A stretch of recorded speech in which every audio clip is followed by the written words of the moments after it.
Muchas gracias por la invitación y por la paciencia y por la hora, etcétera.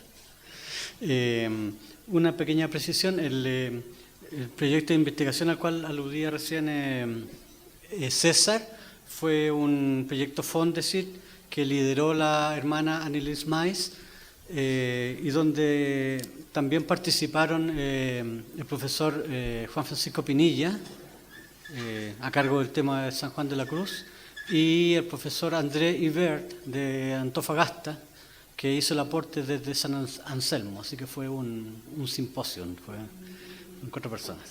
Bien, por razones estrictamente cronológicas, ¿no? de quién era mayor, quién era menor, finalmente invertí el orden y voy a tratar el tema primero en Edith Stein y para terminar brevemente en Karl Rahner, en los términos específicos que voy a explicar a continuación. Saqué algunos ejemplares de la ponencia que espero que hayan alcanzado por algunos de ustedes. Bueno, el yo como espíritu, Geist, en la antropología de Edith Stein y de Karl Rahner. Estos dos personajes relevantes del mundo católico del siglo XX, que al parecer nunca se conocieron, no he tenido pistas de eso, compartieron cada uno a su modo un especial interés y un conocimiento muy profundo de la filosofía moderna y contemporánea europeas. Edith Stein, antes de su conversión, conoció a fondo la escuela fenomenológica de Husserl y adhirió muy profundamente a la idea de verdad que latía tras esa perspectiva filosófica. Rahner, por su parte, se formó en el seno de la neoescolástica, como buen jesuita de la época, pero siendo muy joven se abrió a los impulsos del pensamiento moderno sin abandonar su especial aprecio por Tomás de Aquino. En este interés se encuentran ambos proyectos intelectuales, contrastando, en cambio, por la postura de cada uno frente a la perspectiva trascendental de cuño kantiano. Todo este cúmulo de factores hace especialmente interesante confrontar el modo como Edith Stein y Karl Rahner construyen su propio concepto de espíritu de clara resonancia moderna. Otro aspecto nuclear del filosofar moderno al que ambos pensadores supieron abrirse es claramente la impronta antropológica. Incluso más, como lo reconoce Rahner en algún escrito, se trata de un auténtico recentramiento antropológico, como nota distintiva de todo nuevo contexto cultural. Debido a ello, voy a proceder a continuación a una especie de confrontación de sendos textos de Stein y de Rahner que utilizan el concepto de espíritu en esa clave, en clave antropológica. Por el carácter necesariamente breve de este aporte, voy a destacar en cada caso los principales acentos de los autores sobre nuestro tópico para resaltar, a modo de conclusión, algunas grandes intuiciones comunes a ambos como testimonio o reflejo de un pensar cristiano en apertura a la modernidad. Ya, entonces, concretamente pienso abordar brevemente, en el caso de Edith Stein, el uso del concepto de espíritu en estructura de la persona humana, y en el caso de Karl Rahner, cómo usa el concepto de espíritu en Hörer des Wortes, oyente de la palabra, que es un texto cuya primera edición es del año 1941, o sea, un año antes de que muriera Edith Stein. Pido un poco de paciencia a mis compañeros del grupo Edith Stein de la Católica, porque en la primera parte voy a retomar una pequeña aproximación que ya compartí con ellos el año recién pasado sobre Edith Stein. Bueno, Edith Stein, espíritu en estructura de la persona humana. Me baso aquí en una sección específica de la capítulo 3 del capítulo 7 de estructura de la persona humana, que trata sobre el alma como forma y como espíritu. Los dos primeros acápites tratan sobre el alma humana y la forma sustancial del hombre, y sobre la esencia del espíritu. Las dos primeras subdivisiones del acápite 3 tratan sobre la peculiaridad del alma como ser espiritual. Es conveniente recordar que en toda esta sección es determinante la precisión terminológica de Edith Stein en relación al vocablo espíritu, Geist, que emplea. Este puede traducir tres expresiones latinas: intellectus, mens y spiritus. Las dos primeras designan una parte del alma humana, no su totalidad. Intellectus, la dimensión cognitiva o cognoscente del alma; mens, la parte racional, abarcante tanto de la inteligencia como de la voluntad, y que se entiende como contrapuesta a la sensibilidad como parte inferior, entre comillas, del alma. En cambio, la expresión spiritus, cuya acepción es la que Edith Stein asume, se refiere al alma en su conjunto y como contrapuesta a cuerpo, pero no en sentido de cuerpo vivo, sino solo como res extensa y material. En este sentido, el latín spiritus aparece como el equivalente del término griego pneuma, hálito, es decir, el aspecto esencial del espíritu que radica, y esto es importante, que radica en su falta de fijación, su ligereza, su movilidad. Todas estas citas textuales están tomadas del texto de Edith Stein. Así, para Stein, la noción de espíritu se refiere ante todo al concepto de persona, o como dice la autora, a la estructura personal que se manifiesta en la conciencia del propio ser y en la capacidad de apertura a otro ser, a lo distinto de sí, lo que a su vez, comillas, debe entenderse en el sentido de la intencionalidad de la captación de objetos. Y esto, aunque esto de un modo específico. Sobre esto reflexiona Stein en su texto: cuando mi mirada resbala indiferente por las cosas que me rodean, no recibo nada en mí. Reconozco la silla, la mesa y la pared como tales, pero no tengo nada de ellas en mi interior. En cambio, cuando mi mirada se posa en una persona, esa persona, por regla general, no permanecerá indiferente. Para ella se supone. El ser espiritual puede darse para Stein en diversos tipos de entes, esto es muy interesante, en diversos tipos de entes y en diversos grados: los espíritus creados y el espíritu divino. El espíritu divino, es el único espíritu puro en sentido estricto, porque, comillas, es infinito, no está circunscrito a los límites del ser, cierre. Es acto puro y, sin embargo, a la vez salida, ausgehen, de sí mismo. Esta actualidad pura es, comillas, plena posesión del propio ser, cierre, y al mismo tiempo perfecta ligereza. En otras palabras, una manera de ser acto puro que es todo lo contrario de estático. Por otro lado, y siguiendo a Tomás de Aquino, Stein distingue al interior de los espíritus creados a los espíritus puros, ángeles y demonios, que son tales porque no están vinculados a un cuerpo, pero que son finitos, a diferencia del espíritu divino, por su índole creatural, no eterna, y porque si bien se ha superado en ellos la contraposición entre espíritu y materia, sí experimentan aquella otra entre potencia y actualidad. Ellos, precisa Stein, comillas, no son inmutables, pero su ser natural se mueve libremente sin sujeción a ningún obstáculo exterior ni interior. En cambio, los espíritus finitos humanos se despliegan como almas esencialmente unidas a un cuerpo. Repito, esto es muy importante. Los espíritus finitos humanos se despliegan como almas esencialmente unidas a un cuerpo. La naturaleza humana es una unidad en que lo personal, la personalidad o la cualidad de ser persona está determinada por la ley del espíritu. El alma en este sentido es espíritu, dice Stein. Y esto en el sentido de que el alma es un ente bien cierto de su propio ser y abierto a otro ser. Un ente que se tiene a sí mismo en su poder disponer libremente de sí, pero todo ello sin la ilimitación propia del espíritu puro, sino que al tomar conciencia de sí, se encuentra como un ente ya constituido de determinado modo. Para Edith Stein, en esta unidad de la naturaleza humana, el alma espiritual tiene un lugar central y dominante. Esto es así debido a que el cuerpo es algo también sin el alma, pero es este cuerpo específico, podríamos agregar, solo gracias a esta alma y en unidad con ella.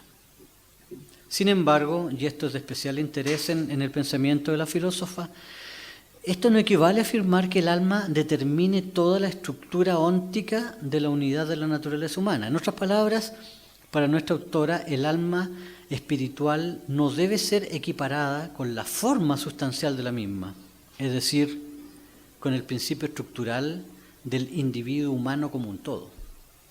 Y lo dice con terminología aristotélica tomista. El alma es forma del cuerpo.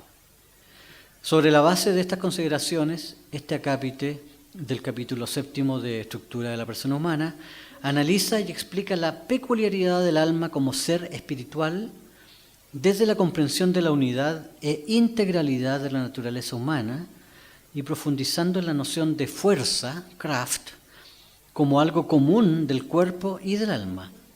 En este horizonte destaco ahora algunos aspectos centrales de la noción steiniana de espíritu, tal como lo desarrolla en las subdivisiones restantes de este acápite tercero.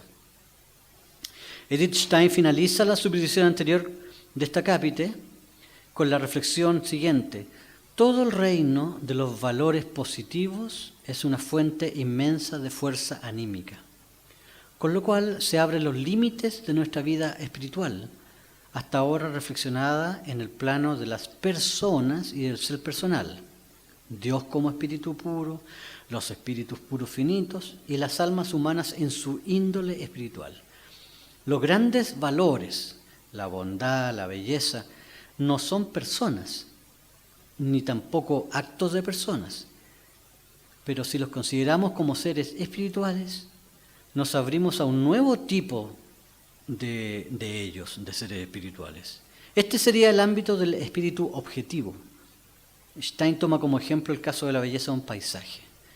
Esa belleza irradia ciertas características, es clara, suave, pacífica, y el que la capta puede acogerla y así participar de ella y de tales rasgos. Esta experiencia Stein la denomina un estado del alma y la entiende como algo espiritual. No se trata de que lo primero sea ese estado del alma al que el objeto estético nos lleva y luego, en un segundo momento, nosotros proyectemos dicho estado al objeto. La claridad y la suavidad las experimentamos como propiedades del paisaje contemplado y ello nos provoca un determinado estado de ánimo.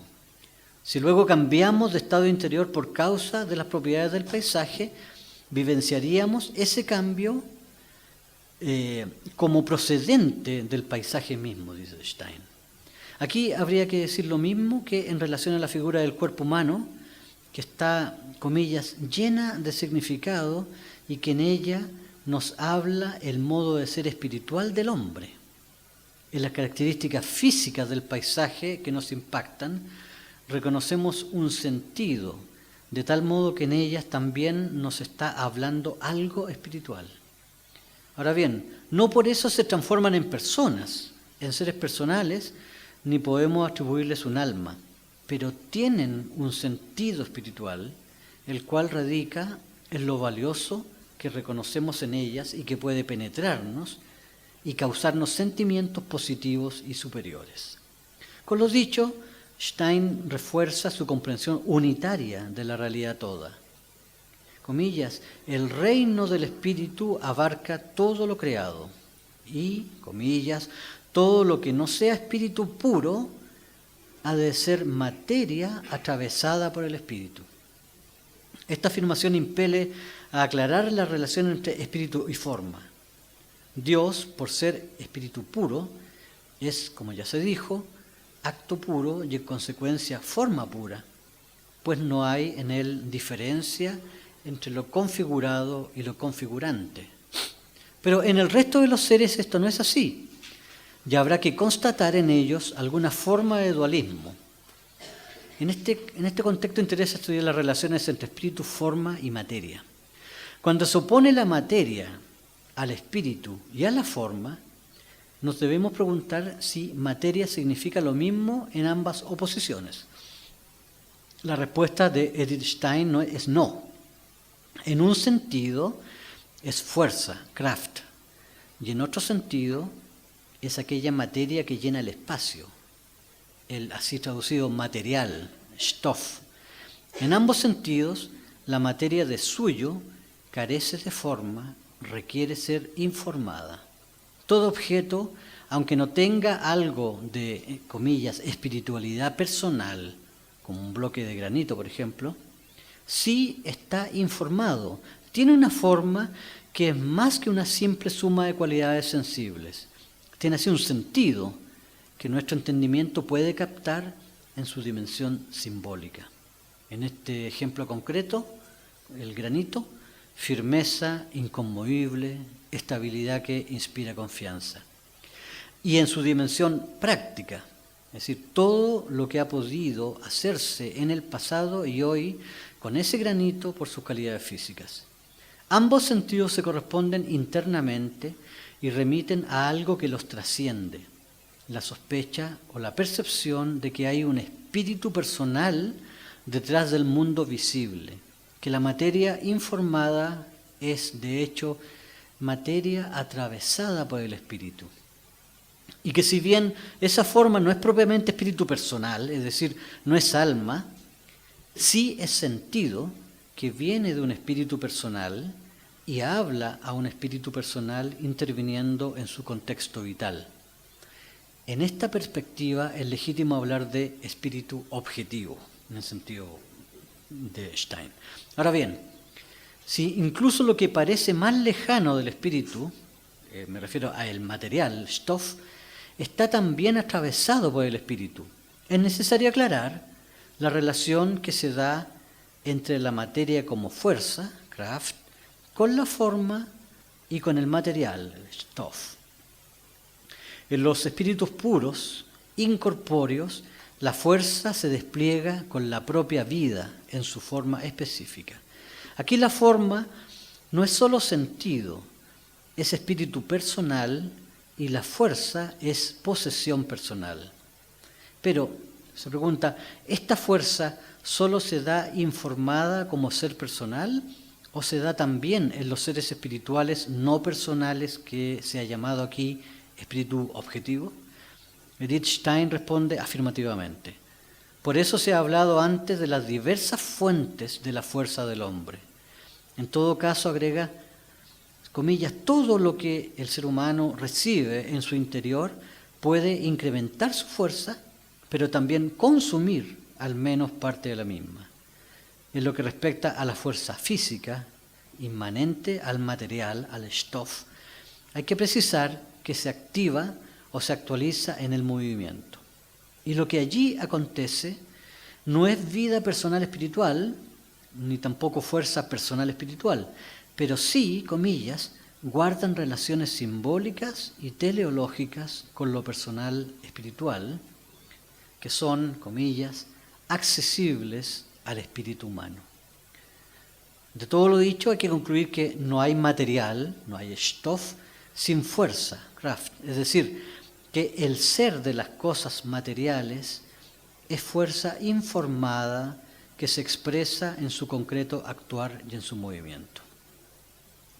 Esto lleva a afirmar la unidad del espíritu y del material y de la fuerza espiritual y física en el ser humano, que es el tema del acápite 4 dentro de este acápite 3. En todo este apartado final de este acápite 3, Edith Stein insiste en el carácter integral y unitario del ser humano. En primer lugar, que la fuerza natural del ser humano es una sola, aunque tenga diversas fuentes materiales y espirituales. Con ello, en todo caso, no se suprime la diferencia entre espíritu y materia. El mundo material, por más informado que sea, es un mundo cerrado en sí mismo y unitario, y lo designamos naturaleza.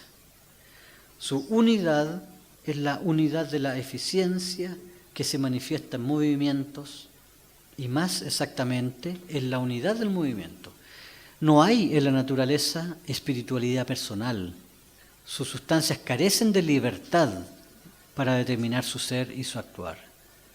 Por su parte, el mundo del espíritu, aunque no es naturaleza, porque en él no domina la necesidad de coacción, también se rige por leyes, pero se trata de una legalidad propia de lo personal espiritual o de la eficiencia espiritual que brota de la libertad.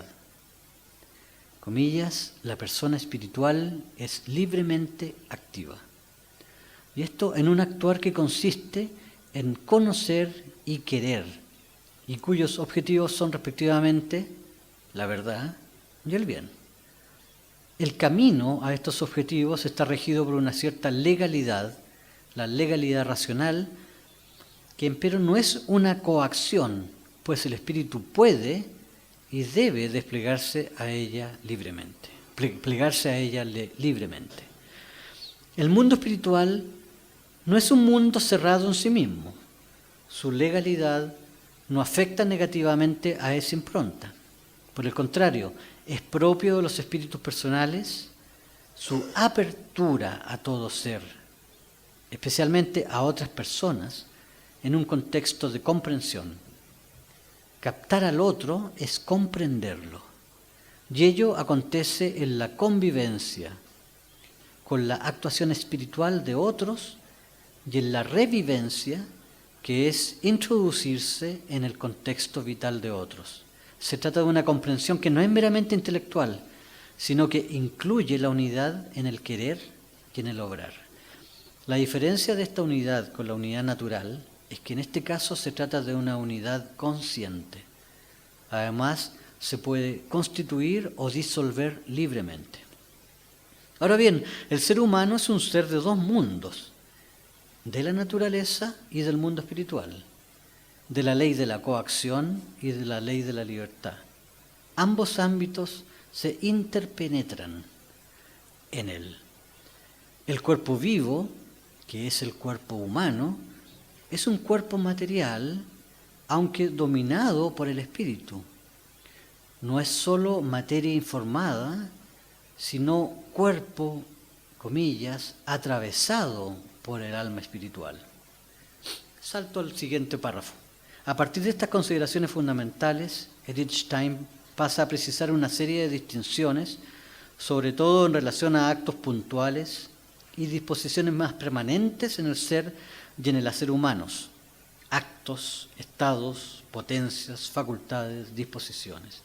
Toda una pluralidad que permite hablar de fuerzas, plural, aunque en definitiva la fuerza del ser humano es una sola.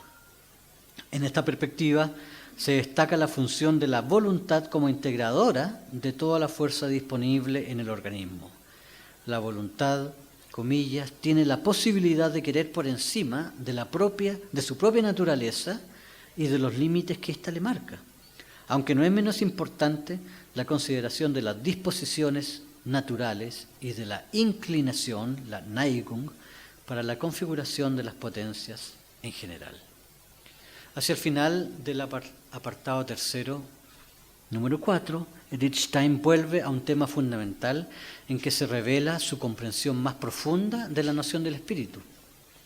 Entiende que, comillas, la vida del alma es una vida espiritual, conocer, sentir, querer, y que en esa vida espiritual el alma manifiesta su vocación más profunda, y esa vocación es la apertura a otro ser espiritual, comillas, del que puede fluir fuerza hacia ella, si ese otro puede ser el Espíritu Infinito de Dios. Por lo mismo, se hace necesario precisar los términos y la relación mutua entre espíritu y alma, pero sobre todo a la autora le interesa destacar el significado del alma como centrum de la existencia humana, como lugar de las vivencias más íntimas y profundas, y a la fuerza anímica, la Seelische Kraft, como la capacidad de vivir esas experiencias en su más honda radicalidad. Pero de nuevo hay que decir que esa hondura de la fuerza anímica no es separable, comillas, del todo que siente, piensa y quiere, y que hace del cuerpo un cuerpo humano vivo y dotado de configuración personal, para designar a esta instancia interior, dice Edith Stein, nuestro idioma, se refiere al alemán, dispone del término Gemüt, que a veces se traduce por ánimo, no sé si siempre tan acertadamente. Si se refiere a esa instancia con la palabra alma, se entiende específicamente el alma del alma, como dice Edith Stein, aquella región en la que el alma está cabe sí misma, by sich selbst. Esto remite a las relaciones entre el alma, ánimo y voluntad. El alma recibe en el ánimo lo que le viene desde fuera, en el ánimo el alma toma postura, el ánimo Gemüt, toma postura frente a aquello. Finalmente se da el paso del ánimo a la voluntad, comillas, que va más allá del alma y configura al ente mismo. Recuerden la función integradora de la voluntad. Igualmente estrechas son las relaciones entre el ánimo, el Gemüt, y el entendimiento, Verstand. Pero lo más importante para Stein es insistir en que el alma es una y la misma en el conocer y en el querer, una y la misma que en el ánimo cabe sí, y de ese modo se confronta interiormente con aquello que acoge en sí misma. Concluyendo, cabe establecer una contraposición entre espíritu y alma, pero no una relación de mutua exclusión. Comillas, el alma del alma es algo de índole espiritual y el alma como un todo es un ser espiritual. Y su característica principal es el hecho de tener una interioridad en su centro, desde la cual debe salir para encontrarse con objetos y hacia la cual debe traerlos una vez adquiridos, y también desde ese mismo centro interno darse hacia afuera. En esto radica el centro de la existencia humana.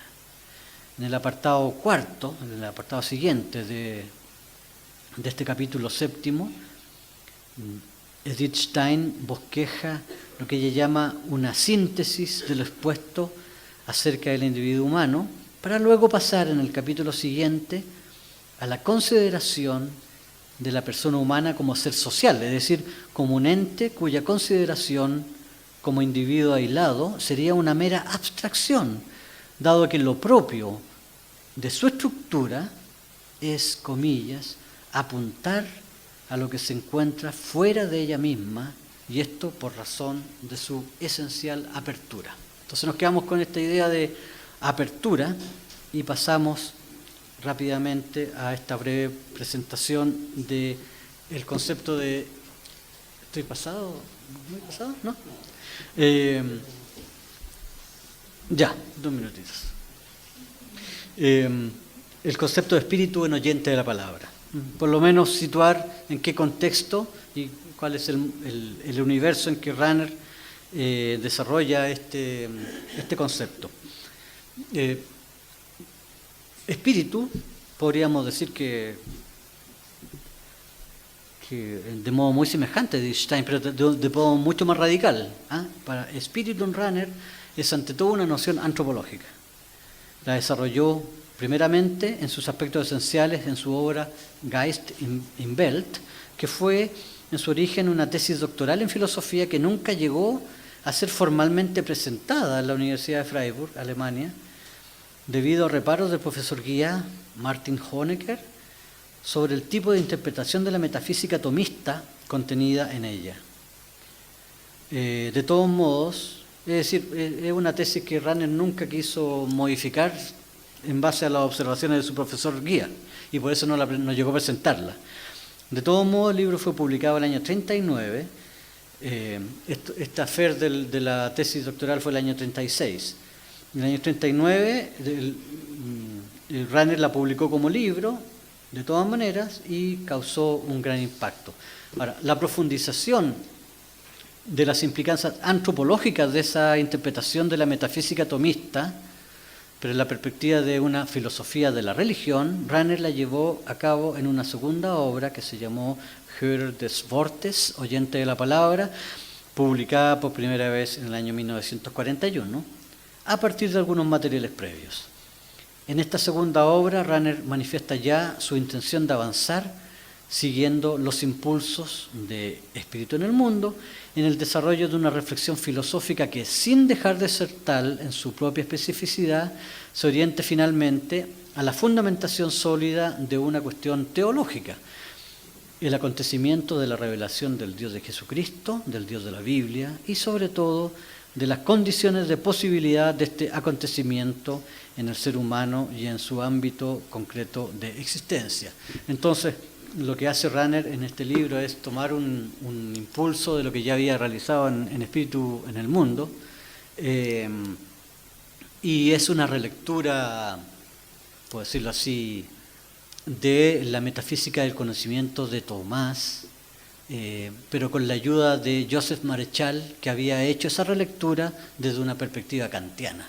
Y por lo tanto, aquí hay filosofía trascendental y como base de una teología que finalmente se va a hacer famosa en el siglo XX como el máximo exponente de una teología trascendental, porque este va a ser una impronta que Rahner no va a abandonar hasta el final de sus días, aunque en su formulación haya ido variando, pero como punto de partida. Bueno, y ustedes podrán leer con más detención el texto. Básicamente, concepto espíritu, en Rahner tiene esta impronta trascendental y básicamente consiste en concebir al ser humano como espíritu en el sentido de una apertura trascendental al ser absoluto, que finalmente para él se convierte en el fundamento metafísico que le hace posible para él comprender la posibilidad misma de una revelación, dado que el ser es espíritu concretamente en el contexto del mundo y de la historia. Solamente me salto toda la parte de Rahner y quisiera solamente leer un par de párrafos finales porque destaco los aspectos comunes que a mí me parece que son interesantes.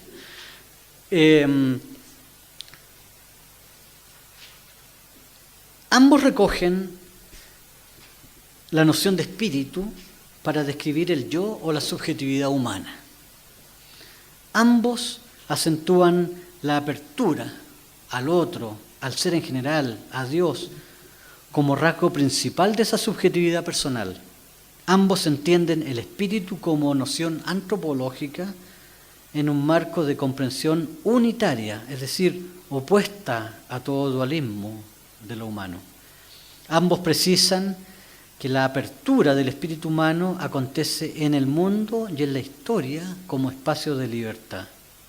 Por último, aunque al parecer la principal diferencia entre ambos pensadores es su toma de postura fundamental frente al pensar trascendental kantiano, me parece que con todo, en ambos está la convicción de que la índole espiritual del sujeto o del yo es expresión de un centro personal en el cual, ya a partir del cual es posible realizar el sentido de la existencia humana como situada en el mundo y en la historia.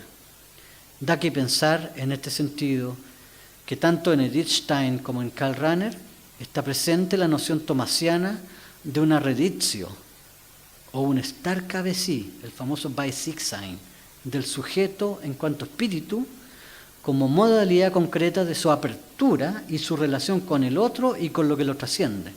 Por lo mismo, de esta convicción antropológica básica, es esta convicción antropológica básica la que hace que en ambos pensadores, aunque desde perspectivas distintas, la índole espiritual del yo, el alma del alma, como dice Stein, el núcleo del sujeto, se constituye también en condición de posibilidad de un encuentro con la libre iniciativa salvífica de Dios. Muchas gracias por la paciencia.